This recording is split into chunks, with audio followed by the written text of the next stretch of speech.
सूचना केवल हमारे विचार हैं, वित्तीय सलाह नहीं। निर्णय लेने से पहले खुद शोध करें। किसी भी लाभ या हानि के लिए हम उत्तरदायी नहीं हैं। आज हम देख रहे हैं डीसीएम श्रीराम लिमिटेड के 2024 Q1 की कंसोलिडेटेड फाइनेंशियल परफॉर्मेंस। स्टार्टिंग में कंपनी ने दिखाया है मजबूत year over year sales growth around 4.63%, मगर पिछले क्वार्टर से इसमें थोड़ा सा इंक्रीज आया है around 21.41%। Expenses 24.68% quarter on quarter increase हो गए हैं, जो साल भर का 1.95% की राइज के साथ अलाइन करता है। क्वार्टरली सेल्स के कंपैरिजन में एक्सपेंसेस इंक्रीज होना दिखाता है कंपनी ने एक्सपेंसेस मैनेज करने के लिए स्ट्रगल किया।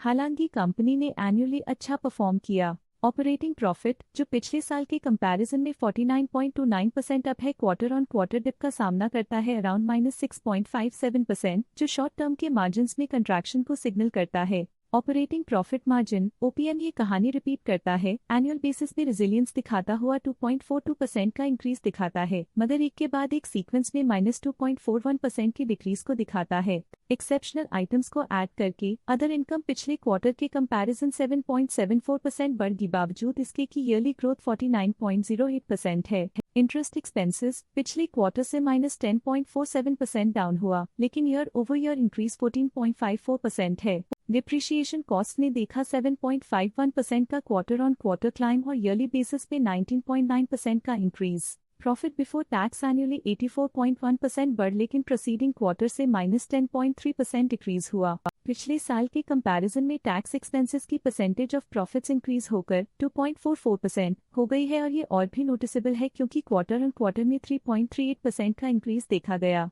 नेट प्रॉफिट ने ईयर ऑन ईयर 77.27% का राइज दिखाया, लेकिन लास्ट क्वार्टर से -14.86% का कंट्रैक्शन देखा। इस क्वार्टर के दौरान कंपनी का परफॉर्मेंस इतना अच्छा नहीं रहा, नेगेटिव नेट प्रॉफिट लॉसेस को इंडिकेट करता है। वहीं अगर एनुअल एनालिसिस की बात करें तो इस साल कंपनी का परफॉर्मेंस काफी अच्छा था। अर्निंग्स पर शेयर ईपीएस ने साल भर में 77.13% का इंक्रीज देखा गया, लेकिन 3 मंथली में -14.83% की गिरावट भी नजर आई। इस क्वार्टर में कंपनी का ईपीएस इतना अच्छा नहीं रहा, नेगेटिव प्रॉफिट कमजोर एफिशिएंसी को दिखाता है। साल का ईपीएस एक्सीलेंट रहा, जो हाई एफिशिएंसी और प्रॉफिटेबिलिटी को दिखाता है। डीसीएम श्रीराम लिमिटेड के फाइनेंशियल स्नैपशॉट को रिव्यू करते हुए कुछ मुख्य ट्रेंड्स सामने आए हैं, जो कंपनी की परफॉर्मेंस पे रोशनी डालते हैं। जून 2021 से जून 2024 तक डीसीएम श्रीराम लिमिटेड की फाइनेंशियल जर्नी में सबसे पहले बात करते हैं सेल्स की। जून 2021 से जून 2024 तक डीसीएम श्रीराम लिमिटेड की सेल्स में उतर चढ़ाव रहा, जो 8,404.01 करोड़ से बढ़कर 8,494.12 करोड़ हो गई।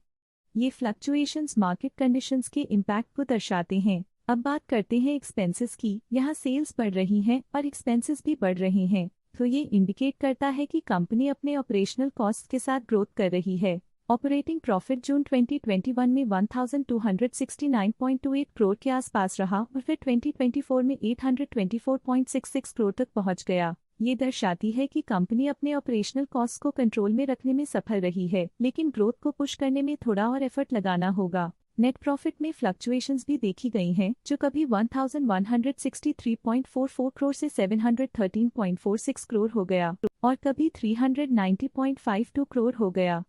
ये इंडिकेट करता है कि कंपनी को मार्केट वॉलेटिलिटी और इंटरनल चैलेंजेस के साथ डील करना पड़ रहा है। कुछ पीरियड्स में ईपीएस में भी फ्लक्चुएशन देखी गई है, जो कभी 25.04 के आसपास रहा और कभी थोड़ा इम्प्रूव या डिक्लाइन हुआ। ये इंडिकेट करता है कि कंपनी को अपनी अर्निंग्स को स्टेबल रखने के लिए कंसिस्टेंट एफर्ट्स की जरूरत है। ये negative performance DCM Shriram limited के लिए एक वेकअप कॉल है, जो कंपनी को अपनी स्ट्रेटेजिक प्लानिंग और फाइनेंशियल मैनेजमेंट को सुधरने की जरूरत को हाईलाइट करती है, ताकि वो अपने लॉसेस को कंट्रोल कर सके और फ्यूचर में स्टेबिलिटी और ग्रोथ को टारगेट कर सके। आज के लिए फाइनेंशियल सेक्टर में इतना ही। देखने के लिए धन्यवाद। स्टॉक लेटेस्ट न्यूज अपडेट के लिए चैनल को सब्सक्राइब करें और वीडियो को लाइक एंड शेयर करें।